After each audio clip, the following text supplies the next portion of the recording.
नमस्कार, स्वागत है आप सभी का। एक बार फिर से हम लेके आए हैं एक गवर्नमेंट जॉब की वैकेंसी आई है। जूनियर हिंदी ट्रांसलेटर की वैकेंसी आ रखी है, जैसा कि आप देख सकते हैं। CSIR central road research institute में वैकेंसी आई हुई है, जिसका 2 Feb 26 से फॉर्म फिलिंग स्टार्ट है और ये 23 Feb 26 तक चलेगा। ठीक है, इसका वेट मत करिए लास्ट डेट का, पहले से ही फिल कर दीजिएगा अगर आप इस वैकेंसी में इंटरेस्टेड हैं। ठीक है, चलिए आगे बढ़ते हैं।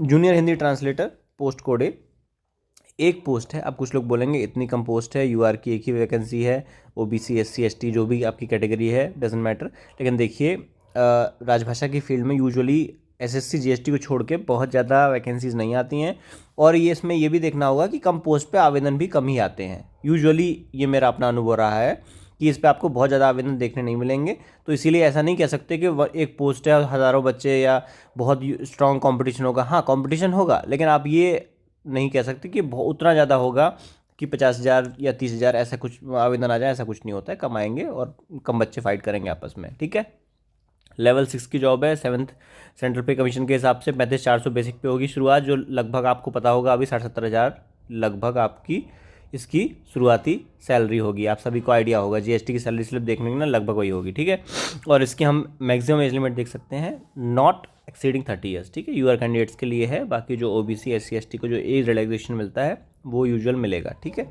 चलिए आगे बढ़ते हैं। अब इसमें दिया हुआ है एसेंशियल एजुकेशन क्वालिफिकेशन और एक्सपीरियंस वगैरह के बारे में बात हुई है।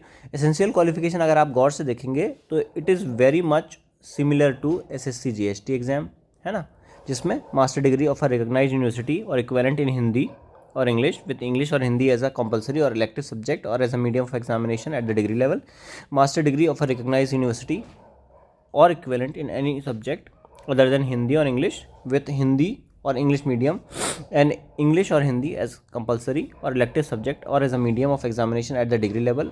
ये बेसिक चीज़ें हैं। अगर इसमें कोई डाउट लगता है मुझे पूछ लेना, ठीक है, कमेंट में लिख देना, या फिर हमारे नंबर पे भी आप वो कर सकते हैं, व्हाट्सएप कर सकते हैं 8882202204 पर आप पूछ सकते हैं। ठीक है, चलिए आगे बढ़ते हैं।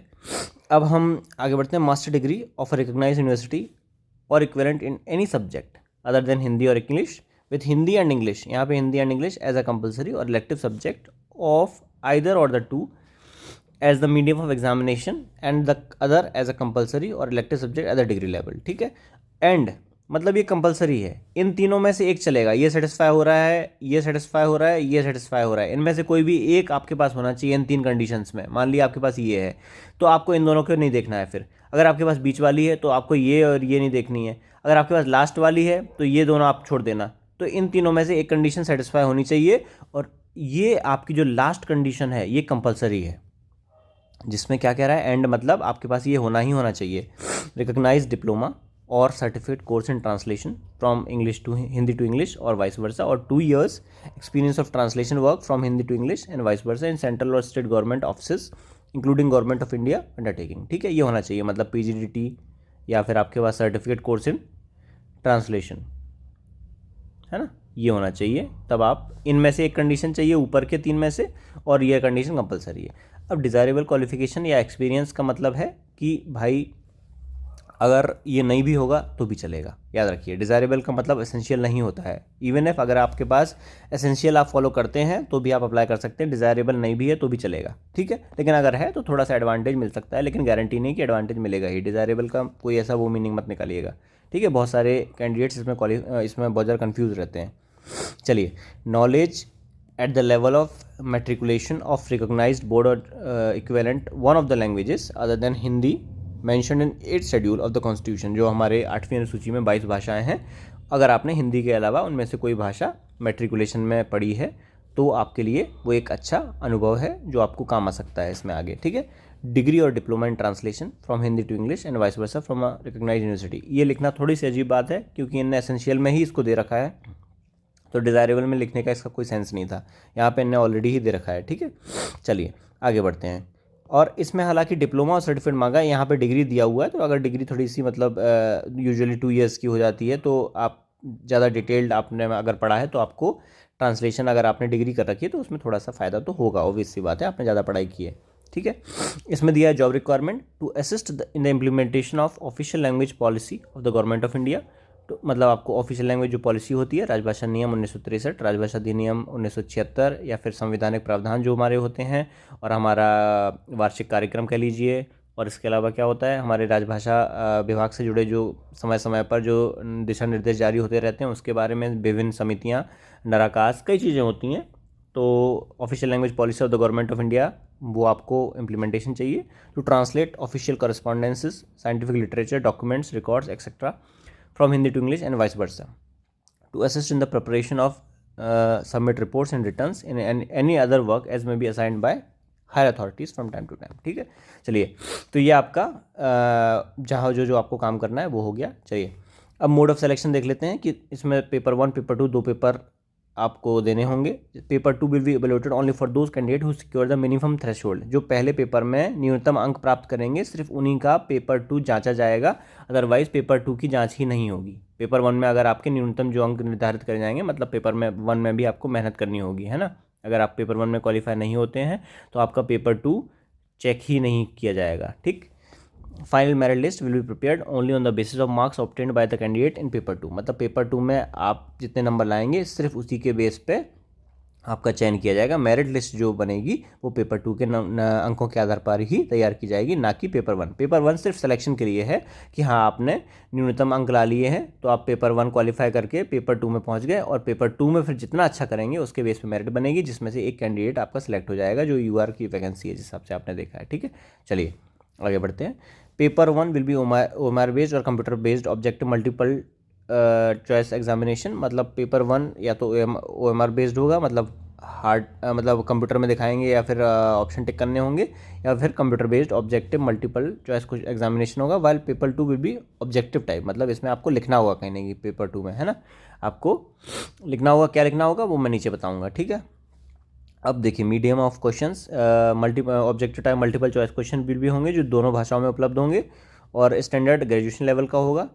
पेपर 1 के लिए 1 घंटे का समय दिया गया है, पेपर 2 के लिए 2 घंटे का समय दिया गया है आपको। ठीक है, स्कीम पेपर 1 का स्कीम बता देता हूँ। 1 घंटा जिसमें मिलेगा आपको, जिसमें जनरल इंटेलिजेंस आपका 50 अंकों का है, क्वान्टिटेटिव एप्टीट्यूड 25 अंकों का है, जनरल अवेयरनेस 25 अंकों का है, और 3 नंबर मिलेंगे सही जवाब के लिए। तो 50 गुणे 3 आपके 150 हो जाएंगे, 25 गुणे 3 आपके 75 हो जाएंगे, 25 गुणे 3 आपके 75 हो जाएंगे। ठीक है, और 1 नंबर आपका कटेगा अगर हर गलत जवाब के लिए। ठीक है, ये चीज़ भी ध्यान रखिएगा, नेगेटिव मार्किंग भी है। स्कीम फॉर पेपर 2 में बिल्कुल सिंपल है। पेपर 2 2 आवर्स का है, जिसमें आपके दिया गया है writing and translation skills of the candidates which are necessary in this job. The paper would comprise writing a paragraph in English and Hindi separately. ठीक है, आपको पैराग्राफ लिखना होगा, प्रेसी राइटिंग होगी in English and Hindi, and translation from English to Hindi and Hindi to English. ठीक है, ये translation भी आपको करना है।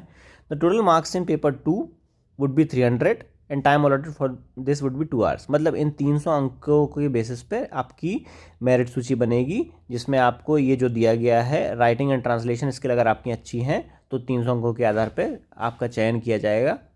ठीक है, paragraph, writing a paragraph in English and Hindi, आपको पैराग्राफ लिखना होगा इंग्लिश और हिंदी में, और प्रेसी राइटिंग लिखनी होगी। प्रेसी राइटिंग के बारे में मैं थोड़ा और बता दूंगा किसी वीडियो में। ठीक है, आपको कोई भी डाउट हो, मैंने जैसे बताया, और कोई भी कोर्स वगैरह परचेज करना हो, OICL AO के लिए भी हम लोग अभी प्रिपरेशन करा रहे हैं, अलग अलग हमारे वो चल रहे हैं, पैकेजेस चलते हैं।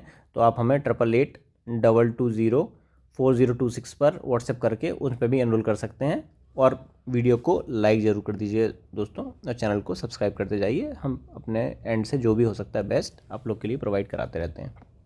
ठीक है, चलिए आगे बढ़ते हैं। अब आगे हमारा क्या है, एज लिमिट देख सकते हैं आप लोग जूनियर हिंदी ट्रांसलेटर की, not less than 18 years and not exceeding 30 years, ये हमारी आयु सीमा है। चलिए आगे बढ़ते हैं। और इसमें क्या महत्वपूर्ण है आप सभी के लिए, मैंने पूरा कॉम्प्रिहेंसिव एक बार आप लोगों के लिए ला दिया है कि शायद ही इसके बाद आपके जो कॉमन डाउट्स हैं वो सारे क्लियर हो जाएंगे, शायद ही है कि कोई डाउट बच जाए। ठीक है, और जो सिलेक्टेड कैंडिडेट होंगे वो प्रोबेशन पे होंगे for the period of 2 year, 2 वर्षों के लिए वो प्रोबेशन पे रहेंगे वो कैंडिडेट। ठीक है, चलिए आगे बढ़ते हैं। और इसमें क्या है, टेंटेटिव एग्जाम डेट भी दे रखी है इन्होंने कि written examination for the post of junior Hindi translator is likely to be held during first और सेकेंड वीक ऑफ मार्च। ठीक है, मार्च के पहले या दूसरे सप्ताह में जो लिखित परीक्षा है इसकी GST की, वो आपकी हो सकती है। ठीक है, ये इन्होंने पहले ही डिक्लेयर कर दिया है। और ऑनलाइन एप्लीकेशन जैसा कि मैंने आपको शुरुआत में भी बताया था 2 Feb 26 से 23 Feb 26 तक है। इस डेट का मत वेट करिए, पहले से भर लीजिएगा, क्योंकि लास्ट में वेबसाइट या कोई भी इशू हो सकती है, तो उसमें दिक्कत होती है फिर कैंडिडेट्स को। ठीक है।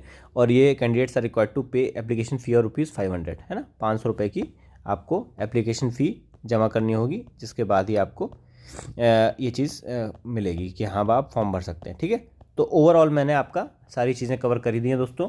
आप चाहें तो इस एग्ज़ाम को फिल कर सकते हैं, और किसी भी तरह की कोई हेल्प के लिए आप कमेंट सेक्शन आपके लिए खुला हुआ है, या फिर मैंने बताया कि हम लोग अलग अलग एग्ज़ाम्स की प्रिपरेशन भी कराते हैं, तो आप हमें 8882204026 पर व्हाट्सएप कर सकते हैं। तो उसमें हम आपको आइडिया दे देंगे कि हम कैसे क्या प्लानिंग करते हैं। अभी हमारे बहुत सारे कैंडिडेट्स हमारे साथ प्रिपेयर कर रहे हैं ऑलरेडी, है ना।